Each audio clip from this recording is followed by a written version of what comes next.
I'm super excited about an upcoming open-world game. I'm really into gameplay that lets you build a base, fish, chop trees, hunt and be hunted, and engage in battles with monsters and sometimes get thrashed by them. When I first saw the game's footage, I was taken aback. There were giant hands emerging from the sky, a colossal stone monster crawling out of the ground, and a headless girl in a red uniform standing near a platform. It made me wonder if this was an entirely different world from what we're used to. The Doomsday ambiance combined with the appearance of ancient gods gave me chills, and I thought it was a scene straight out of a horror movie. But here's the thing, it's not a horror game. Once Human is a multiplayer survival game with a supernatural twist. Now, some might question how combat with guns works in this game. Well, take a look at this massive Gatling gun. Fear often stems from insufficient firepower, but the damage it inflicts is rather underwhelming. It really highlights how challenging it is to take on bosses alone. I watched someone battle a boss. They rushed in with a knife, activated a device, and when the moment was right, they sprayed something at the boss's head, taking it down in an instant. They deftly rolled out of harm's way and counterattacked. Inside, they switched to a sniper rifle. After entering a different dimension, they encountered the Ravenous Hunter. Its labored breathing made it clear that it was a formidable opponent.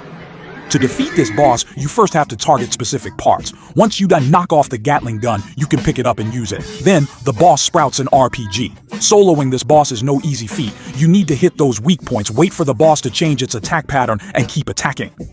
I won't dwell on the game's backstory. Just by looking at the designs of the scenes, maps, and monsters, you can tell how innovative and strange this Doomsday world is. I'm quite tired of seeing the same old big-breasted cute characters in games. In contrast, these monsters are truly bizarre, with some having umbrellas on their heads, lamps hanging from them, or even cars growing out of their feet. I haven't had the chance to play the game yet. I've only watched the videos, but it's been in testing for over 3 months, and it doesn't seem to have any issues with PvP scams. Some players even say that the PvP graphics aren't the game's best feature. I must admit, I prefer playing on PC because I'm not used to the controls on a mobile screen. In an open-world game, immersion is key, and Once Human definitely delivers on the Doomsday atmosphere. The monsters are downright eerie, and the map exudes a sense of oppression, making it feel like a multiplayer online open-world horror game. Outdoors, there's a dynamic weather and day-night system, and the scenery is quite appealing. The in-game UI gives us a glimpse of what the actual gameplay looks like. From the footage at the mountain peak, it's evident that the map is enormous. When you open the map, there are numerous icons representing various activities, including abnormal exploration points and even a gameplay mode similar to Plants vs. Zombies. It's a vast 16 by 16 kilometer seamless map, and you can even go diving. If they add an underwater world in the future, it's going to be massive. There are players who've built bases by the seaside, and you have the freedom to construct your base anywhere you like. The combination of PvP and PvE gameplay is evident. When you're not in combat, you can enjoy fishing, which I think can keep fishing enthusiasts occupied for hours. You can even turn frozen fish into melee weapons, not to mention the frozen alligator from hunting. When building a base, you'll be chopping trees and mining. The coolest part is the mobile RV with a modern base and a turret on it. You can drive it around and set up camp wherever you want, eliminating the need to rebuild your base every time you relocate.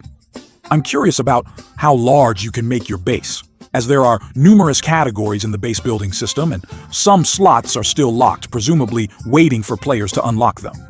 Gathering materials for base construction will surely take a long time, but it's a dream come true for construction enthusiasts. Imagine a group of people playing together in this open world. There are all kinds of players, and you can team up with friends to fight monsters and conquer strongholds in this spooky environment. Besides charging in head-on, you can also sneak around and carry out stealthy assassinations, which is a great option for solo players. There's a wide variety of weapons available, and you can even use supernatural powers. Given how strange the monsters are, it only makes sense for players to have some unique abilities, right? When you're powerful enough, you can raid other players' bases or defend your own from raids. Who knows, you might even find some online romance. In this creepy, Cthulhu-inspired world, you can protect someone and build a base with your friends, or you can go solo and create your own haven.